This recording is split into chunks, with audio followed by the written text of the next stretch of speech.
My Story is presented to you by the Focus on Life program of the GBHWC Peace Office and Good Neighbor Pharmacy. Special thanks to Guam Cancer Care, the Pacific Star Resort and Spa, Jai Fusion Agate, DFS Tea Galleria, The Cello Shop, Tresemme, distributed by Cosmos, Magic Mirror, Canvas by Fawn, Procreate, and Loco Promos.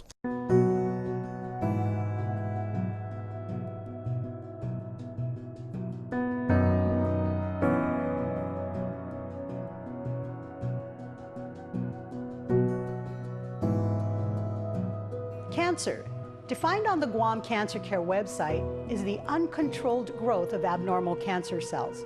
They grow and divide like normal cells. However, they outlive normal cells and continue to create more of its own abnormal cells. There are over 100 different types of cancer accounted for thus far. Cancer is non-biased and can show its ugly face in anyone, no matter your color, age, shape, religion, or ethnic background. Hafaday. I'm Louise Muña, and I welcome you to the first episode of My Story.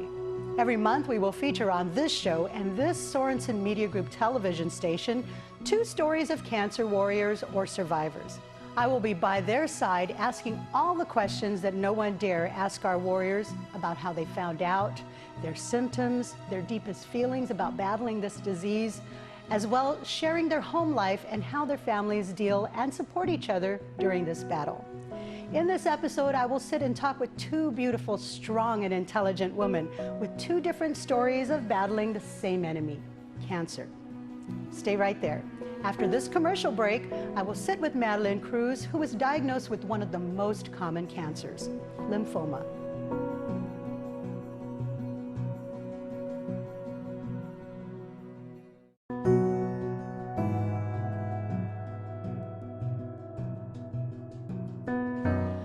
Day, and welcome to our first episode of My Story. I'd like to introduce you to our very first warrior. Her name is Madeline Cruz. Hi. Hi, Louise. Madeline Cruz. Madeline. Do you want me to call you Madeline? You can call me Maddie. Maddie? Yes. Okay, so your friends and family call you Maddie? Right, and if I don't like somebody, they're going to call me Maddie. Okay, so what do I call you? Maddie. Okay, that's nice, nice. Thank you very much for sharing your story with us. Thank you. It's been quite a journey, hasn't it? Oh, yeah. It's been a roller coaster ride. A roller coaster ride? Yep. Wow. How was it like before the roller coaster ride? What was life like for you before the roller coaster started? Well, life was productive. I was gainfully employed, working full-time, driving myself around, just living life. My husband calls it happy-go-lucky, even with my other medical challenges. But I would say that I was busy. You have, you're married? Yes, I am. Okay. Have been for a long time. Really? It's been great. Your husband's name is? Roki Cruz. Roki. And he's been a rock for you, hasn't he? Absolutely. Absolutely. You have any kids? Yes, I do. I have a 33-year-old who lives in 33? Italy with her family. Yes. How old were you when you had her? 10? 21. Just about 21. 21? Yes. Okay, so is she here on island? No, she lives in Italy with her husband and 2 children. Oh, wow. So you're a know. grandma, too. Yes, I am, to a 5 and almost 2-year-old. I have to say, you look phenomenal. Like, you don't even look like a grandma. Oh, but I feel like a grandma. Really? Really? Yes, I do. Were there some symptoms that was happening to you that were concerning? Oh, absolutely. It all started in 2012. I just, one morning or one day, was really sick to my stomach. It's almost like having the stomach flu. And so, nauseous, like? Extremely nauseated. Extremely. Throwing up, dry heaves. That lasted for a good 10 days. What did you think it was when that was going on? You know, I really couldn't tell you. I actually, in the beginning, thought, is this something associated maybe with my diabetes? You know, because I was kind of going crazy with the candy. Okay. But later on, this thing kept coming back. I got sick 2 months in a row in 2012. They couldn't figure out what was wrong with me. And then the following year, I noticed I was getting sick more frequently, and I was out of work for 11 days at a time. So what ended up happening was they hospitalized me in June of 2013 because they didn't know what to do with me. Kept going to the clinic, and I was getting IV So because I was severely dehydrated, put me in the hospital for 3 days, said, sorry, there's nothing we can do for you. They did an endoscopy and found I had a little bit of irritation, like a acid reflux kind of thing. And that's that was common it. here because of the diet Right, that we have. absolutely, absolutely. So now we're in 2014, I'm really getting sick. It really has finally just gotten to the point where I was getting sick, it seemed like every other month. 2014, that was just last year. That was just last year, correct. And finally, one of the doctors at urgent care said, you really need to go off island because we don't have a gastroenterologist here. So my mother and I went and saw a gastroenterologist. Now mind you, back up a little bit, I thought it was gastroparesis as per one of the physicians. So I'm in the Philippines thinking I have gastroparesis, okay? So I talked to the first gastroenterologist and I said, but it's gastroparesis. He goes, no, we need to find out what's making you sick. Did an ultrasound, CT scan. He saw things in there. We even did cancer blood markers.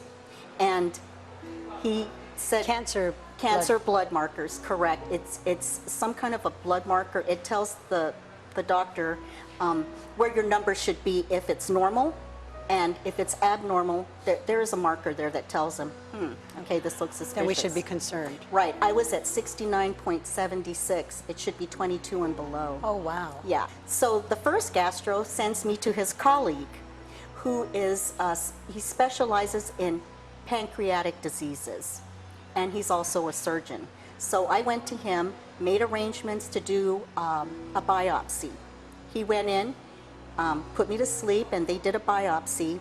And he said, your pancreas is clear, but you have this mass that's right above the pancreas head. After I voiced my concern about the mass right on the celiac artery and the pancreas, he said, well, it's everywhere. It's in your abdomen, it's in your groin, it's in the mesentery. The mesentery is like that membrane that's toward the back of the organs. I hope that's right, but yeah, it was just everywhere, large and small lymphoma. Were you scared? Were you still not sure exactly what it is that was going on? I wouldn't say it was being scared, but more anxious to find out, what is it? Let's just put a name to this thing, really have solid evidence of what it was. And so from November, then go into December, and then we did a lymph node removal from the groin because it was a less invasive area to take a lymph node out. Okay, so we did that, and in January of 2015, it did come back as being follicular B-cell lymphoma. We didn't stage it yet. That would come from the oncologist. Okay, and so I asked the doctor who took the lymph node, I said, well, what exactly is lymphoma? He said, it's a blood cancer. So then it took us a while to finally get to the oncologist, and when we did go see the oncologist, I want to say it was somewhere in January of 2015, I was thinking he was going to tell me, no, you don't have cancer. You were hoping. Yeah. You were hoping. And I said, you're going to tell me I don't have cancer, right? He goes, unfortunately, no. I'm not going to tell you that.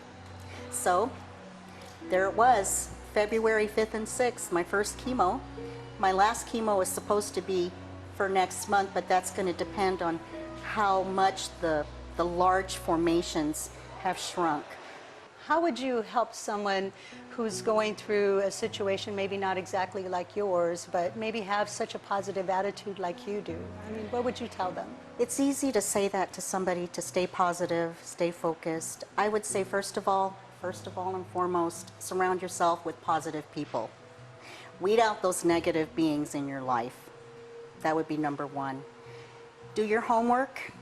The more you research, the more you know about what you have, you start to be more comfortable with it because now it's not the unknown. And it actually keeps the fear down. The more you know, the less fear you're going to have. But positivity, that's really the key. It certainly is. And stay busy. If there's a hobby you've always wanted to engage in, do it. Don't wait for tomorrow.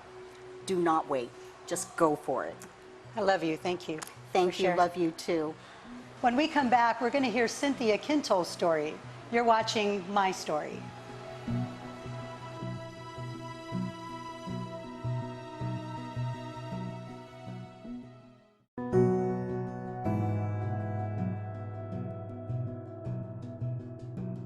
Welcome back to the first episode of My Story. In this segment, we talk to Cynthia Kintol about her battle with nasal pharyngeal carcinoma.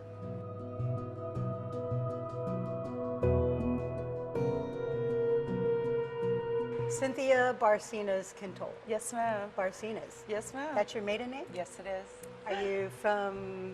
I'm from Guam. Okay. My father's from the island of Rhoda. Rhoda? Yes, ma'am. Barcenas is a big family Yes, in Rhoda. ma'am, it is. Wow. We are the family, they have the family name Tuasan. Tawasin. Yes, ma'am. Okay, so you're Kintol? Yes, I'm married to Joseph Herman Kintol Jr. He's gonna love that, you know. Yes, it's You're on his giggling. passport. You're giggling like you miss him. Yes, You do? he's been my life support. Yes. Really? Yes. How long have you been married? 18 years. Wow. Thank God. Yes, ma'am. 18. Yeah. Do you have any children? My son, Kenneth. Yeah. Your son? Okay. 24-year-old. 24. Wow. So you, this has been a journey for you. Oh, yes, ma'am. Are you at the tail end of your journey? Yes, ma'am, I am. You are? I'm in the remission part. Remission. Yes, ma'am. I'm How, waiting. how long? Well, first of all, let's rewind back to before you were diagnosed. Yes, ma'am. What was life like before that? Were you working during the day? Were you taking Oh, care yes, of ma'am. your? I started working for a law firm as an admin assistant last February, and come the fall last December, I decided to take my end of year vacation. I was healthy. I enjoyed eating. I was a pretty heavy girl, you know, Okay. woman. Yeah. You were happy? I was happy, very happy. Did a lot of traveling with my husband. My son did a lot of traveling too. So we engaged in a lot of family activities and stuff like that. What's your with son's other name fam- again? Kenneth. Kenneth? Yeah, Kenneth. Is he your only Karasich. child? My only son. Wow. Thank God. I think God said you're only allowed one. Really? Yes. Because he wanted you to spoil him. Maybe. Yeah, or maybe he spoils you. I think he challenged me. Really? Yeah. Okay. As far as being a single parent at the end, but it was worth it. All at the end. It So was you worth two have been like partners. I think so. Partners in everything. Yes, ma'am. So you were working at the law office. Yes, I was. Were you working there when you started getting any symptoms? Exactly. As a matter of fact, I informed my employer to let her know that I'm in this questioning stage of my health. I don't know what exactly is happening to me. I've been getting a lot of headaches, nosebleeds, and towards the end of December, my Headaches, like, yeah. I mean, because there's a headache and then there's a headache. Oh, yes, ma'am. What kind of headache were you getting? Like, Well, just towards the end debilitating? of the fall of last year, I thought it was my neurologist, oncologist. He was saying, oh, it's migraines. I'm like, no, I never had migraines ever in my life, in my whole upbringing. Never even, the only headache I had was the flu. And that's only 24, 48 hours, huh? Mm-hmm. You remember those flus. Right. Were these headaches like These lasting? headaches were massive. They came to the point where turned out a tumor was impacting the back of my right eye, causing me double vision, Oh, which was wow. caught by my eye doctor for my annual exam last year. So you went to the doctor. I went to the first ENT doctor, which took me in, was in Honolulu.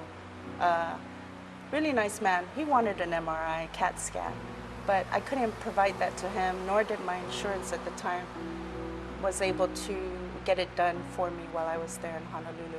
So in 2 visits, in 2013 I went to visit him November, and then 2014 in March I went to visit him just to do a follow-up because he placed also an ear tube. I was experiencing a lot of fluid in my ears. I don't know where it was coming from. I Like, haven't you been could to hear- the beach. you could hear it's like bubbling. water. It's water. It's trickling. And maybe the way I angle it in the shower, or I know I didn't take any baths. But you know, it's like a shower, Like, not pardon, baths. where is that liquid coming Yeah. from? Where is it coming from? So you were diagnosed here on Guam? Yes, ma'am. were? Thank God. It was because of this one wonderful man with blessing hands, touched my ears. You can say his name. Dr. Jerry Regis Castro, thank you for saving my life. If he didn't find or proceed with the procedure to find out about get a biopsy on what was causing the bleeding in the back of my nose, I would have never known I had such a disease coming to impact my whole life and my whole, just my whole everything. Your life. When Dr. Castro sat you down to tell you what you had, what was your reaction? Oh my God, 3 days, what was it? I had my surgery done on December 18th of 2014, and then we had the biopsy results come back, and we had a follow-up on the 22nd, 3 days before Christmas. Oh, wow. Yeah, so Dr. Castro came in. Oh, Cynthia, you have cancer. I'm like, what? Just and like that? I'm like, no, and I started screaming. I didn't care who was in the waiting room, and I was like crying, and I said, Dr. Castro, and he goes, Cynthia, remember now, we have a plan. We need to stick with this plan. It's like, yes, sir, I know, but can I just cry? And I cried. I must have cried for like a solid minute. So your treatments are done? Yes, ma'am. What was that I mean, was it very serious? Did you have to go through like stages or cycles? Let's just say for chemo, the chemo was the first set of ongoing treatments. Then that first 7 weeks of once a week, I'd say 5 hours flat of IV chemo dripping medication.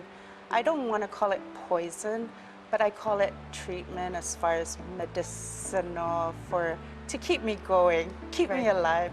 When you told your son you had cancer, oh yeah, what was his reaction? That day, he just got off work, and I begged him to be my driver, and he had. Tell him in the car. Yes, the minute I came out walking from the clinic with Dr. Castro's news, I sort of walked into the car and I sat there and I said, started crying, and he said, Mom, why are you crying? I was like, I have cancer.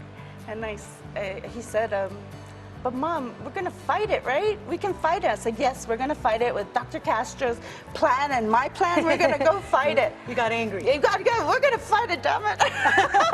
Yeah, I got sort of like, my son just like pepped me up and said, Mom, we can do this, Mom. He held my hand and showed me, the strength to find a way.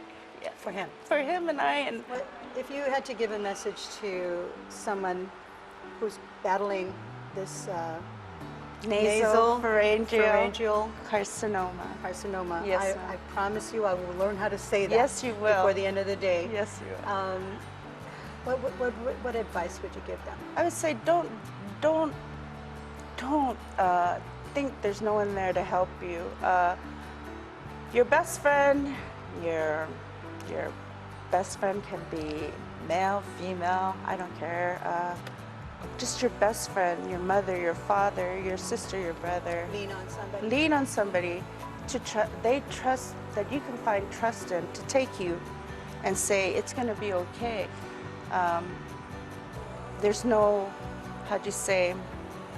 there's no loss. There's not going to be a loss. The only loss is if you don't challenge yourself to go and make that effort to go and seek those resources that your doctor is telling you, hey, it's either you go get treatment or you die. It's as simple as that. Thank you so much for sharing your story with us. Yes, ma'am. And laugh a lot, swear a lot, keep laughing swear some more. Laugh and swear. Yeah, I'll try that. Yeah. Thank you. If you don't want to add that in there. So, yeah, okay. That's another one. I laugh, you swear. Yeah, that's okay. good. That's okay. Thank you, Louise.